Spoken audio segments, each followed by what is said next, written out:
10% 20% बढ़ा दे, जानते बा कि अगर हार गई तो जे हम भोगी हम, अगर जीत गई तो वही देखल जाए, आपके फिर ना देख सका कभी हम जाए तो जीतिए गई। इसीलिए विधानसभा सही समय नहीं है, सेमीफाइनल में ही लोग को परास्त किया जाए, लोकसभा में अभी उपाएगा।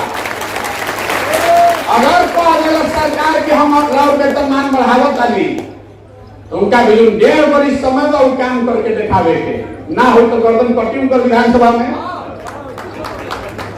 कोई दूसरे पर नहीं फेंक सकता है। तो पहले इस बात को समझिए कि लोकसभा से पहले ये सबक सिखाना क्यों जरूरी है।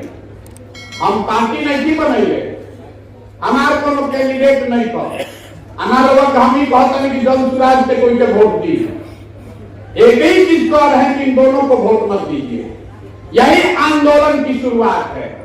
2 महीना के अंदर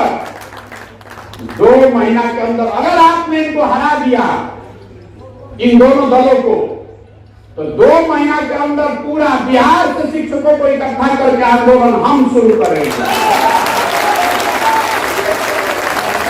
और आपको वादा कर रहे हैं, आप तो हमको समर्थन देने वोट देने आते हैं, हम आपको कह रहे हैं कि हमने दल बनाने से पहले, वोट देने से पहले आपको वादा कर रहे हैं कि लोकसभा से पहले अगर आपका काम नहीं कराए, इनको झुका नहीं दिया तो आपसे कभी जीवन में समर्थन मांगने नहीं है।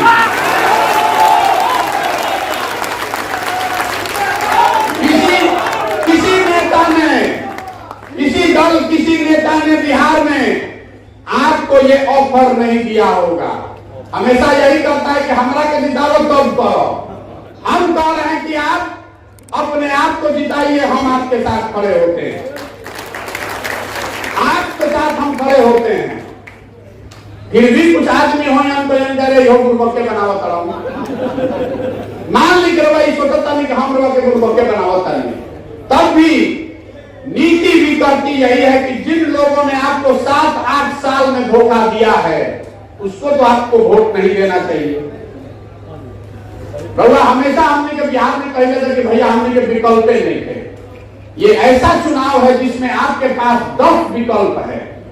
आपके पास कम से कम, हम लोग मालूम नहीं है कितना निर्दलीय खड़ा है, कैसे निर्दल खड़ा है, 8 निर्दलीय उम्मीदवार खड़ा है, 10 खड़ा है। रउआ अपना हिसाब से जिसको भी आप जिता कर ले आइएगा, हमको ला के खाली दिखा दीजिए कि भैया निर्दल जिता दे बानी, उसके बाद खाना खर्चा संसाधन रणनीति दर्दन सबसे आगे हम आपके लिए लगाएंगे। एक निर्दल को जिता कर ले आइए, इतने मांग रहे हैं। 10 में से आप अपने में से जिसको चुन लीजिए, जिस एक निर्दल को। लेकिन अगर महागठबंधन को जिताइएगा, भाजपा को जिताइएगा तो हमारे पास मत आइएगा। इसलिए जब आपका चरित्र ऐसा है कि आप अपने हक और बच्चे के लिए नहीं खड़े हैं तो आप हमारे लिए कभी नहीं खड़ा होंगे। सीधी बात है, कौनो लाग लपेट वाला बात नहीं थे। अगर आप इनको वोट दीजिएगा तो हम हाथ जोड़ के कह रहे हैं हमारे पास कभी जीवन में मत आइएगा, क्योंकि आपका होना और नहीं होना बराबर है। इसी से पता चलता है कि आप शिक्षकों की ताकत, जो हमने बात हम लोग शुरू कर ली कि आप क्यों नहीं किसी को हरा पाते हैं। इसलिए नहीं हरा पाते हैं कि आप 5 वर्ष बतियाते हैं, लेकिन जहिया चुनाव हो, लोकसभा के विधानसभा के जहिया वोट देवे को हो, वो दिन किसी दिन आप पंडित बन जाइएगा, कोई कुशवाहा बन जाएगी, कोई यादव बन जाएगा, कोई वामपंथी बन जाए, कोई भाजपाई बन जाए। एक बार शिक्षक बनिए, यही तो आप हमको कह रहे हैं कि भैया हम तो सब शिक्षक एक बार ही जानी ना।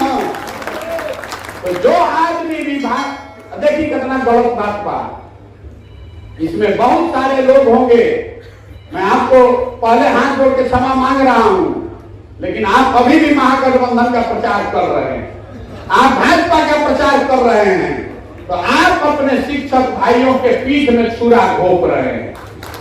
जो सच्चाई है उसको मानिए। आदमी को क्या करी भैया इनकर बाबू जी से हमारा बड़ा संबंध रहे, क्या करी भैया हमारा जात के बारे, कोई हमारा जाहिर रहे कहे विचारों में एगो पंडित जी के नाम को वोट मांगे, ये भैया इनके तो दिन तो ब्रह्म हत्या हो जाएगा। हम उनको कहे हैं कि नहीं कर सकते हैं। जाति, धर्म, विचारधारा और दल से ऊपर उठ के एक बार अपनी लड़ाई में एक साथ खड़े होइए। प्रशांत किशोर के लिए नहीं, किसी दल, किसी प्रत्याशी के लिए नहीं, शिक्षकों के लिए, अपने और अपने बच्चों के लिए खड़े होइए, नहीं तो कभी आपको यह अधिकार नहीं मिलेगा।